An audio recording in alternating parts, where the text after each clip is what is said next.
Kay General Torre. Sir, kagabi may binanggit kayo na from the hangar, may tumawag sa inyo na padaanin na lang yung siyam na sasakyan. Is it true, tama ba kung nasa hangar siya or saan ba talaga siya nagtatago doon sa loob ng KOJC compound? Until last night, I was not authorized to speak about it. So sa ngayon, at andito na ang ating Chief PNP and DILG Secretary giving me the authority now to tell. Doon talaga sa Bible School. Okay? Sa Bible School, ang formal name noon is ACQ College of Ministry. At yun ay aming nasurround na for the past how many days. Pangatlong hearing, sa Senate hearing nung Friday, pinakita ko na yung floor plan kasi ayaw nga kaming bigyan ng OBO ng Davao City. Office of the Building Official, for whatever reason. Hindi ko na question. So, ayaw nilang ipakita. So, lahat kasi ng mga rooms ng mga buildings, first day inikot namin, ikot. Kasi hindi kami makakuha ng floor plan. So, ikot. Punta sa aming, operational matters na to. Ganun lang gagawin din naman namin sa future to pag nagkataon. Na, tinignan namin, so that we can have a sketch of the whole layout ng mga building. So nakita na namin, intindihan na namin, and then on Friday, nung Senate hearing, pinakita na namin. And then sinabi nga ni Senator, ng senators doon, na ito na nga. Lahat, although siyempre, sinabi namin ang lahat ng aming alam ng mga buildings para hindi naman baka akala niya. Pero, to some extent, nalalaman nila, nararamdaman nila. So, Saturday morning, after ng Senate hearing, major build-up, alam na nila na sukul na sila doon sa College of Ministry. So, pinaligiran namin at siniguro namin kung na makalabas. Dapat ang assault is 1 o'clock nung Saturday. But dinifer namin in deference to the bar. May klase kasi may bar ops kasi ang JMC. Sige sir, pagbigyan kita, sabi ko sa abogado. Next morning, sabi ko, nakita na nila, nagtatanong, bakit ang daming polis? O, ito na. Meron kaming naka-recording, narinig nila yon. Mga taga-KOJC, hahanapin na namin si Pastor Kibuloy our way. Because for 2 weeks, it's always your way. O, sabi sa amin dito sa Senate hearing, lahat ng papasok ay hindi dapat na walang armas. So, armado, SWAT, SAF ang ilalagay namin. So I placed all the 500 SAF on that building and 500 RMFB SWAT in the JMC. Simultaneous. So, nakita nila yung build-up na yun eh. So, alas 10, nakarinig na kami ng feelers. So, tumawag ang National Headquarters dahil high level ang nagiging feelers.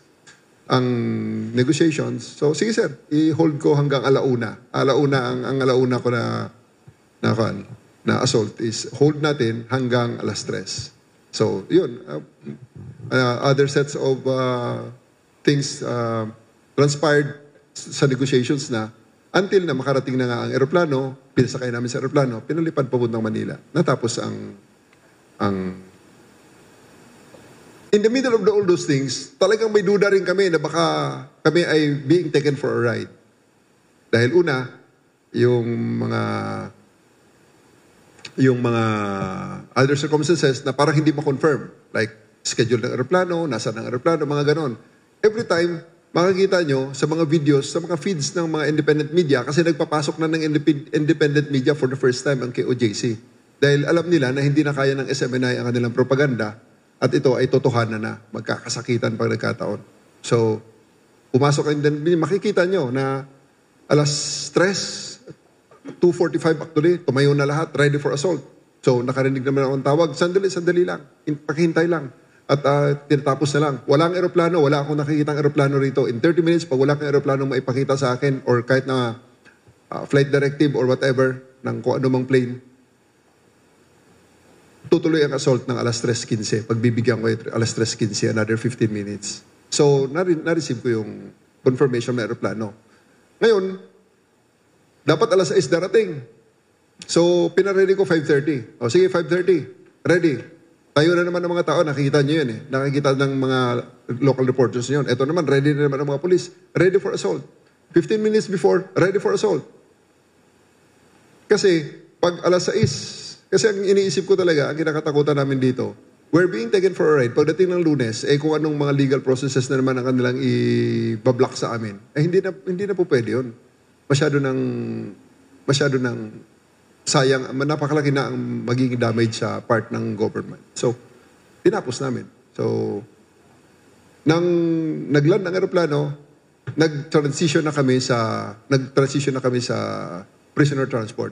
Dahil I really demanded that 30 minutes before the landing of the plane, dapat makita na siya ng aking representative.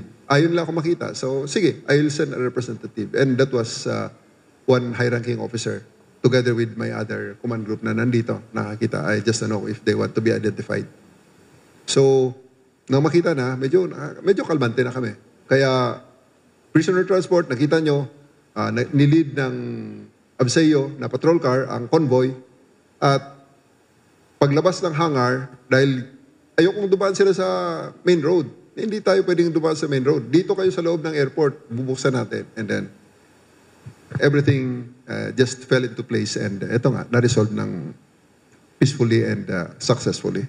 Thank you. Thank you very much, ma'am. And our apologies, but we will be entertaining last question from Mr. Alfred Dalizon of People's Journal. Good afternoon, sir. Sir, question lang po. Merong mga reports na some insiders, particularly female members of the KOJC, acted as tipsters ng PNP para matapos tong operation na to. Can you confirm that info and what motivated them, sir?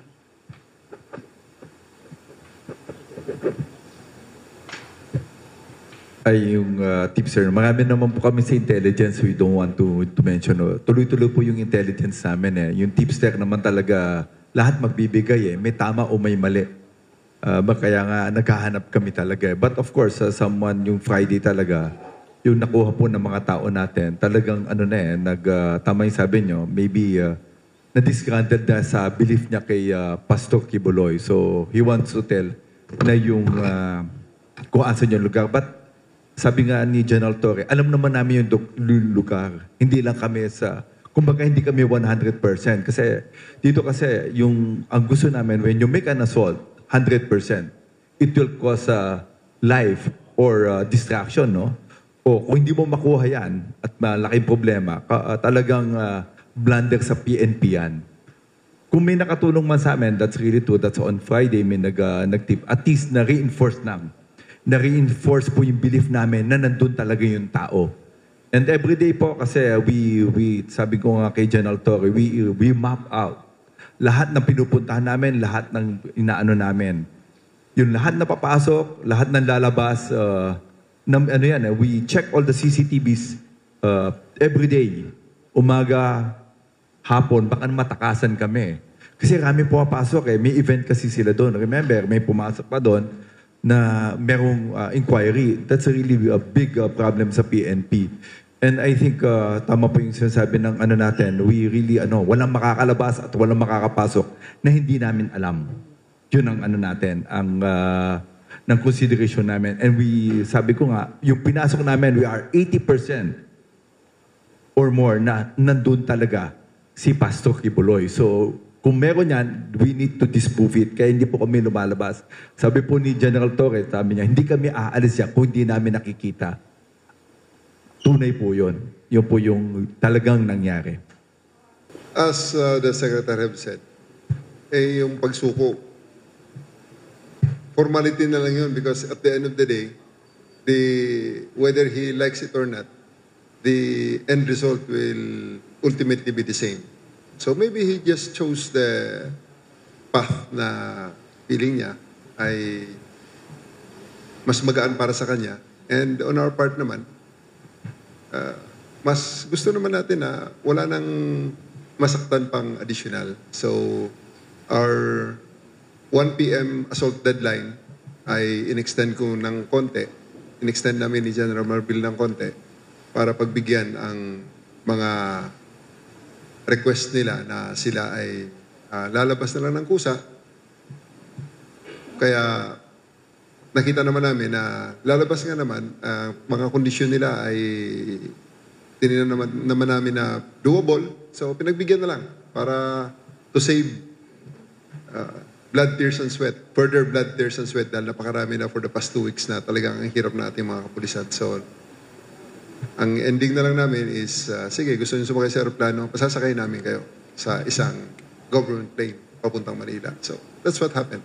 Because kung hindi nila ginawa yun, ganun din. Sasakay din sila, baka not in that manner na sasakay sa plane. But they really have no options whatsoever. Nung time na ibinigay na ng gobyerno, binigyan na kami ng go signal ni General Marbil at ni SILG na tapusin na ang standoff, because I see it as a standoff. Kasi alam na namin kung nasan siya eh. Alam na rin na nandiyan kami. So naglulukuhan na lang tayo dyan sa mga searchers na yan. Pinagbibigyan namin until nang makita nyo sa Senate hearing, mapresent na sa publiko para hindi na magbago ang narrative if ever na may mangyari. So na-realize nila siguro na since the public already knows what is the real narrative inside, na ang mga pulis para makapasok dun sa kanyang hideout ay kinakapkapan pa. And with the Senate investigating panel mismo ang nagsabi na this is what we should do. Eh, yun ang ginawa namin. So na-realize sila, big blunder. Talagang, kung ako lang don't take it against me. But it's really, for my part, talagang inihulog na siya ng ating, on my part, talagang mahal kami ng Panginoon. Kaming mga pulis ay mahal ng Diyos. Hindi na nagkaroon ng ganung kaguluhan pa na mag-endanger pa sa maraming mga tao. Na-resolve ito on our favor.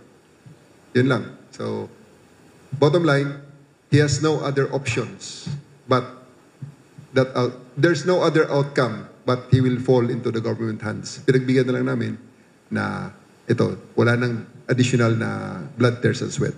Thank you. Sir? I'll just add no, kay Nick Torre, no, and I think that's how it works. No? Alam mo, ganito po yung nangyari na yan. Eh. Ang nangyari po, maraming times na kami, it's a deception game kasi 80% when we started yung yung intelligence na paano papasukin, paano gagawin, that's on August 24. Alam na namin nandun. Meron kami, ang laki ng possibilities about 80 to 90% because yung intelligence mo andito, we were monitoring. Then when we entered ang August 24, of course, nandito yan, yung unang lugar na dapat puntahan, wala. So, ang rami. So, tuloy-tuloy pa rin, but we can see na niloloko kami. Ang nangyayari doon sa loob, hindi kami pinapayagan. Hindi kami pwedeng pumasok sa mga ibang lugar. Then we have to, kung malapit na kami doon sa lugar, tatawag na naman yung attorney niya na sasabihin, sige, mag-surrender, may surrender filler. Up to the time talaga, paulit-ulit yan. And,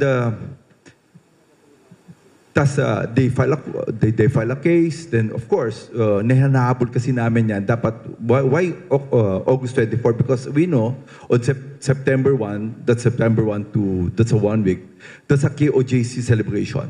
And yun ang pinakamagiging problema namin. Once pumasok ang tao dyan, and we are 80% sure na nandun yung tao, baka hindi natin makita, maitakas sa ula. Talagang tatakas talaga nila.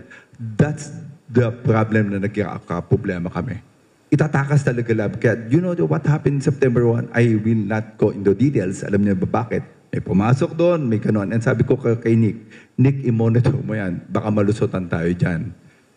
So, paulit-ulit yun. Then, up to the time na we got a breakthrough, na hindi na namin that was Friday, na we are so sure na nandito sa lugar na yon. Alam na namin eh.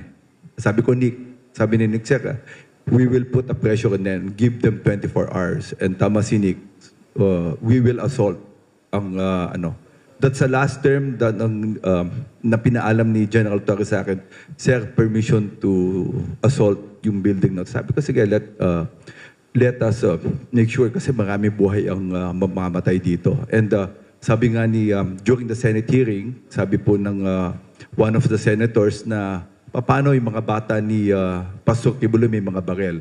And since sinabi mo yan, alam na namin, dinagdagan mo na nandun talaga. And yun na, lalo kami na-convince na nandun talaga siya. Kasi hindi ka makakalabas doon eh. How we lock the door, yung place na yun, hindi ka makakalabas. Sarami namin security. We put 2 directorates there to make sure na talagang gwardyado. I as General Alinsangan, na ang trabaho mo lang is really to make sure na yung KOJC nakalock in. Walang papasok, walang lalabas na hindi namin alam. Then, of course, nandun po yung sa intelligence namin to really gather the people, talk to these people kung sino magsusurrender. Kaya nga yung last week, Sunday, may 2 nagsurrender pa eh. Kaya nga sabi ko kay General Torre, tignan mo ba baka may mga kaso pa tayo ma-file against these people? Kasi may mga tao pa doon eh. Remember, General Torre mentioned about 3 or 4 days before this act on the bago surrender that they saw many kids. Marami pa nakikita eh. So since marami kami nakikita, may mga butas kami na hindi pa namin nakikita. May mga lugar na hindi pa namin nakikita. Of course, if you'll see we use mga different equipments. We use yung ground penetrating radar. We use a sonar. Up to now, of course, we know meron pa mga hiding place. Kaya since nakikita niya na at napipin down siya, pin down talaga yun eh. It has nothing to, wala na siya pupuntahan. Sa sobrang rami ng natin. And we're get so seryoso talaga si Nick Torito. So sabi ko, Nick, ito lang to make sure kung mayroong mamamatay, tignan natin basta walang bata. Mahirap kasi pagkabata may tinamaan eh. Iba na istorya na to. Kahit na maganda yung operations mo, pag kami namatay ng inosente, it will go the line. And the guidance of our president is to make sure that we follow yung human rights. Yun yung kailangan namin. So sabi ko, we have to inform yung na talagang itong guidance ng presidente natin, human rights. Preserve human life ang natin. So, yun na po. Ito po yung katotohanan. It's a game of deception. It took us about 16 days, but at the end of the day, with of course, yung guidance sa SLG, you have to inform SALG. Anong sabi lang namin sa SALG, talaga it's a really good, it's a really pressure sa atin na talagang, make or break it. But we're so sure. Sabi ko nga, before we enter that, we are 180% nandun talaga siya. 80% from the time that we monitor ng June. From the time we started there, yung June 10, alam na namin doon. And there's no movement. Pinag-aaralan po ng intelligence natin. What makes us harder is yung buhay lang talaga ng tao. What will happen pag kami tinamaan? So, eto na po. And we're so happy talagang ang galing po ng Philippine National. Of course, the President's well-informed kung ano po yung nangyayari and ang guideline talaga niya to make sure talaga na ma-implement to. Walang above the law. Yun lang po yung gusto natin. So, yun na po. Maraming salamat po. So, Chief, hindi totoo yung version nila na parang galing outside si Pastor and then sumuko sa loob. Ako, galing outside, pumasok. Kwentong kutsero yun. Alam niyo kung bakit? Nasa labas ka na, tumakas ka na. Ang tagal yung sinasabing hindi siya magpapahuli, hindi ba? Okay. Pangalawa, nasa loob ka na, papasok ka pa ulit. Dito ka na magsumurrender kung nasaan ka man. Why do you have to go inside? Di ba? At pangatlo, nakahuli siya doon mismo sa loob. No? Andito isang PNP na kasama natin, si ating PNP dito. Pinasok siya roon at nung palabas, sila, pinatabi na lang namin yung mga pulis so that they could get out. Okay? Yun ang nangyari. It was the PNP, doon siya sumuko. So, these kind of things are, they're just laying the basis that he surrendered. But it's, sabi ko nga, kwentong kutsero ito. Huwag tayo maniwala dyan. At eto lang ang babala ko. With all of these things na nangyari,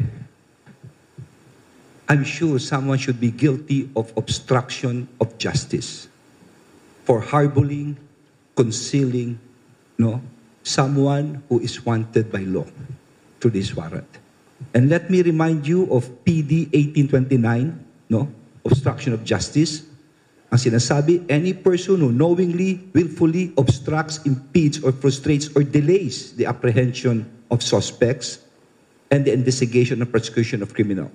And of course, letter C, ito harboring, concealing, facilitating the escape of any person he knows or has reasonable ground to believe or suspect has committed any offense under existing penal laws.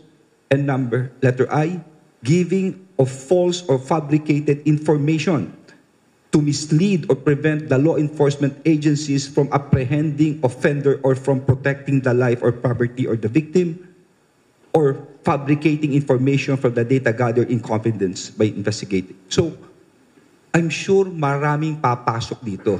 Bakit? Sabi nga ni Chief, maraming panlilinlang na ginawa. Pangalawa, ang publiko mismo ang testigo rito kung paano ilang beses kami pinigilan si General Torre. No? Marami. So I think, babalik rin ko ngayon ang tanong. Huwag na natin pag-usapan itong surrender thing na ito because I know all the while na sinasabi lang galing sa labas papasok, kalokohan po yan. Huwag kayo maniwala dyan. Isa lang ang dapat ilang sagutan. Kung ganun pala kabilis na isusurrender daw nila si Pastor Kibuloy, ibig sabihin, all the while, alam nila ni si Pastor Kibuloy ang pinagtataguan niya. We should investigate this and those guilty should be sued accordingly. Dapat po mademanda sila. Okay. Thank you very much, sir. We will now proceed with Ms. Leia Ilagan of UNTV to be followed by Ms. Third Ann Malonzo of Sunstar. Good afternoon, sirs. Sir, hindi lang yung mga miyembro at yung mga supporter ni Pastor ang humarang sa inyo, sa mga pulis sa pagsiserve ng warrant, kahit nung una pa. Meron ba kayong mga kakasuhan doon? At meron bang kilalang personalidad na kakasuhan ang PNP? At sino-sino po ang mga ito? Kung ako dapat sa mga nangyari, no, papakumpile ko ito kay Chief PNP at sa ating mga sa PNP para tignan na lang. Kasi tignan nyo naman, what if baliktarin natin ang kwento? Ngayon, masaya tayo rito, no? Masaya tayo. What if baliktad? What if hindi namin nakita si Pastor Kibuloy? Malamang, people will be calling for my resignation. They will be calling for the head of General Marbil or General Torre at that. No? Ito mga taong ito, baliktarin natin. At sinabi nga ng council niya, binantaan kaming dalawa, na maski mag-retire daw siya, ay katakot-takot na demanda ang aabutin daw namin. Kaming tatlo. Just to show you a few things, andiyan ba yung mga demanda ko? Pakilabas nga. These are just of the cases na final sa amin, ano? Para lang alam po ninyo. No?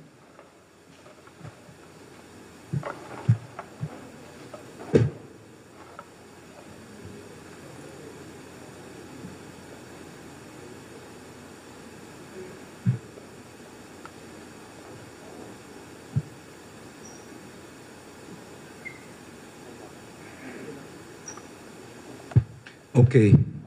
Ito yung final sa amin, no? Ako, kasama ko si, matter of writ of amparo and habeas data in favor of petitioners, Kingdom of Jesus, no? Unang kaso po yan against Benjamin Abalos as DILG, ibig sabihin na et al. And others, General Marbil, General Torre. Marami po kami mga defendant dyan. Final po ito sa Davao. Pangalawa, next. Okay, Sonia Advincula against Benjamin Abalos Jr., Romel Marbil, Martinez, Oliver Lee, etc. No? Violations of domicile, interruption of religious worship, offending religious feeling, grave threats, no? Napakadami po nito. Nakaandyan rin. Next.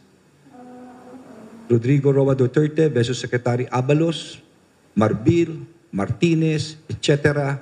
Office of the Prosecutor City of Davao, for malicious mischief. First count. Next. Rodrigo versus Abalos Jr., Marbil, etc. Second count. Next. Okay. Hindi pa ito. Yung threat na ang dami talaga. So, i-reverse natin. What if baliktad na nangyari? Di ba? So, ako naman, since tapos na po ito, okay na, let's just move on. May proseso tayong ganon. But sa akin lang, let's learn from the lessons of the past. Sana wag naman maulit and let it also serve as a lesson to everyone na hindi kayo pwedeng mag-obstruct ng hustisya. Hindi naman tama iyon. Dahil hindi biro ang pinagdaanan ng kapulisyahan dito. No? So titignan po namin kung talaga may nakakaalam kung saan siya nagtatago at kung alam nila kung saan siya nagtatago, ang mga taong to'y dapat lamang idemanda. No? Paimbestigahan po natin yan for obstruction of justice. Okay. Sir, kanina nabanggit na may mga kondisyones si Pastor sa kanyang pagsuko. Bukod po dun sa pagsakay sa eroplano, ano pa po ang mga hiniling niya na kondisyon?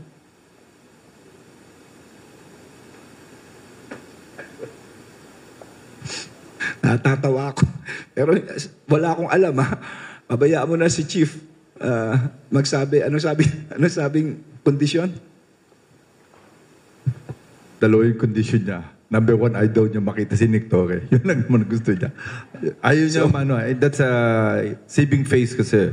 That's what happened. That's really true. O narinig niyo, ha? Ang kondisyon daw, ayaw daw niya makita ang mukha ni General Nick Torre. Isa daw yun sa kondisyon. Sir, na-return na po ba yung warrant sa court? At saka, meron na po bang commitment order kung saan siya ikukulong? Yung 5, kung saan ikukulong? So after this, dadalhin namin sa court kasi tinapos lang namin yung medical. Then ipapakita po namin sa court para yung mga accused po. Ngayong araw na ito ay amin pong iaharap sa publiko si Pastor Apollo Kibuloy at ang ipapanyang mga kasama, no, na nasa kustodiya na po ngayon ng Philippine National Police. Pero bago po iyon, gusto kong pasalamatan ang lahat ng miyembro ng Philippine National Police, magmula kay PNP Chief Romel Marbil, ang our ground commander, ito ho, walang tulog po ito, si General Torre po, no? Marami po sila, General Macapas, General Ubingki, sila Colonel Hansel, sa lahat po ng pamunuan ng PNP na ilang araw na walang tulog, no? Ang daming inabot na mga demanda inabot po namin Napakaraming demanda ang inabot namin. Pero naniniwala kami sa pulis na yung intelligence, na sinasabi ng intelligence, talagang nandun si Pastor Kibuloy. And of course, gusto kong pasalamatan ang ating mahal na Pangulo, Bongbong Marcos, sa kanyang guidance, no? Of course, paminsan-minsan may mga instructions siya, higit sa lahat sa kanyang tiwala sa kapulisan na gagawin ng tama. Mabigat po itong pinagdaanan dahil ilang linggo, yung grupo po nila ng PNP hindi umalis doon. Katakot-takot na demanda. Yung iba nasaktan na po at may pressure na umalis kami. Pero tama ang naging desisyon ng pulis. Hindi po kami umalis, hindi umalis ang PNP despite everything. Mamaya, ipapakita ang larawan kung kano kadami ang pulis doon. Ang big break ay noong Biyernes na kung saan ay may mga testigong lumabas at nagsabi tungkol sa mga bagay-bagay na kung saan si Pastor. At nung Sabado pa lang, pakikita nyo sa larawan mamaya kung kano kadaming pulis ang hinanda ni General Torre for the assault, no, doong sa lugar na yun, base rito sa intelligence report. At pagkatapos nito, ayan, ganyang kadaming tao na, Sabado pa lang. Kumbaga sa pinaghahandaan mo na lahat, final assault na yan. Dahil na-pinpoint na kung nasaan na talaga siya. No? All of these pictures will prove that all the while, tama ang intelligence report, tama ang operasyon, maski anong pigil ang gawin sa amin na kung sinong kampo, still, tiniis po ito ng pulis. Maski anong pananakot ang ginawa, tumuloy-tuloy kami. And the rest is history. No. At this point, bibigay ko muna kay Chief Marbil ang mikropono for his message sa ating mga kababayan. Chief. Magandang umaga po, no? And magandang hapon pala, no? And sabi po yung guidance ng SILG natin, coming from the President, and no one is above the law. So ito po yung pinapakita natin na kahit na ganong hirap yung pressure, then tuloy-tuloy po kami. And we're so happy po na marami po tumulong sa amin. And sabi ko nga kay General Torre, pagkatapos ito, we need to file cases. Baka meron pa kami mga sagip na mga tao na naniiwan doon. That's what we did last time that I went to Davao. Na-save po kami ng 2 tao na nagamit nila. Baka may mga gusto pang lumapit at gusto nang mag-file pa ng demanda against these people, mga na-abuse nila. So we're hoping, and sabi ko nga, and marami pang lalabas at magpa-file ng kaso against these people. And you'll see the real truth kung bakit po namin ganadong hulihin po itong taong to. Maraming salamat po. Maraming salamat, Chief. And of course, ang ating walang tulog, walang pahinga, ang matapang po nating ground commander doon, si General Torre. General. Sir, as for on my part, I would like to express gratitude, sir, sa leadership ng PNP, the DILG, and of course, the President for the trust given to us, and most especially the support. And at this juncture, sir, gusto ko ring i-acknowledge ang mga kasama ko, ang mga sub-ground commanders ko, na nandiyan ngayon sa harap natin at nasa palipaligid lang. Still faceless and nameless people na nagtrabaho para ma-achieve natin ang mission na ito, sir. Maraming salamat, sir. Good afternoon, sir. Secretary General Marbil and General Torre. Sec, can you give us detail lang kung paano ba talaga yung nangyaring pagsuko ni Pastor? Ako, isa lang masasabi ko, no? Kasi yung word na pagsuko, no? Nagkaroon ng konting sa nahuli at sa nasuko. Kaklaruhin ko lang, no, na nakita niyo yung litrato. Ilang araw pinagpaguran ng kapulisyahan. At to commend General Torre and his group and General Marbil, nasa kote na huli na no? I mean, for me, it makes no difference kung sumuko ka man, no? Kasi yun na yun practically, napaligiran ka na Siguro kung nasa ibang lugar ka, kung nasa Mindanao ka, kung nasa Visayas ka, nasa Luzon ka, yun, pwede pa sabihin mong sumuko. Pero kung nasa isang lugar ka na napapaligiran ka na ng pulis, at doon ka rin nakuha, halos yun na yun And I explained it nandito sa Philippine Star, no? Nakalagay po rito yun, no? Malinaw, no? So, yun po ang sa akin. To give you a detail of what actually happened, probably I could give it to General Marbil, okay, General Torre. Gusto po nila i-detalye yung nangyari nung araw na yun. Nick, siguro, you can give the details.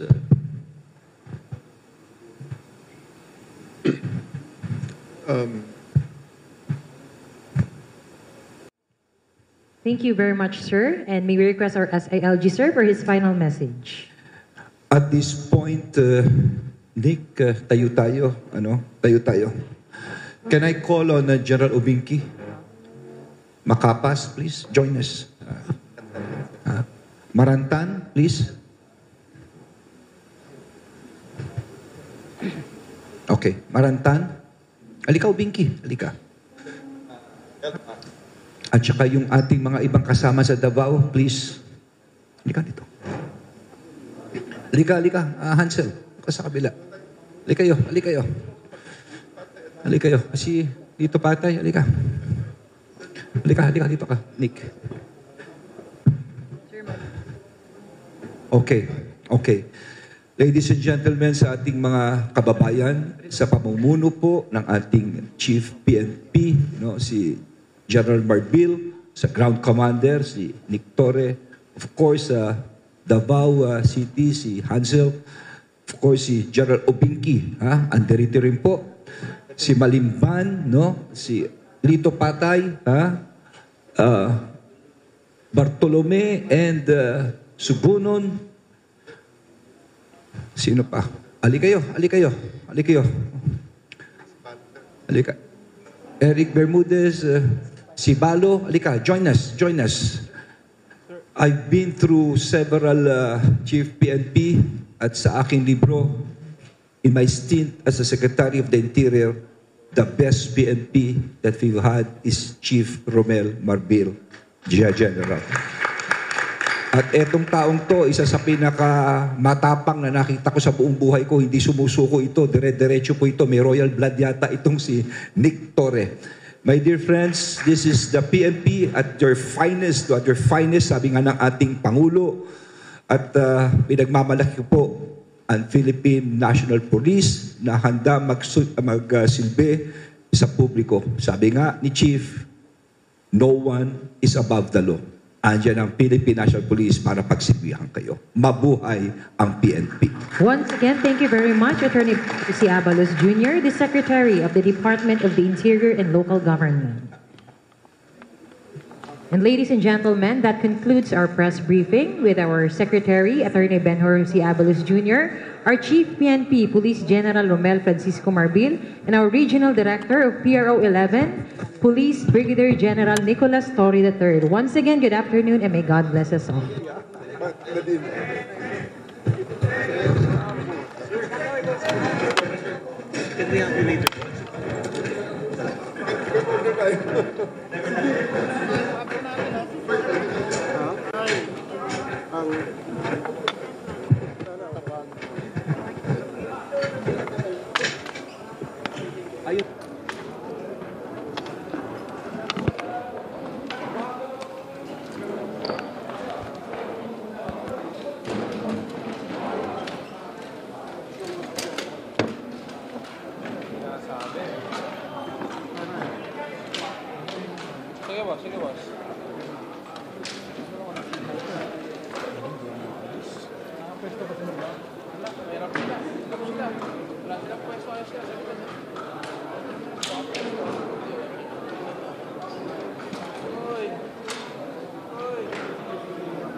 Paano matapos na?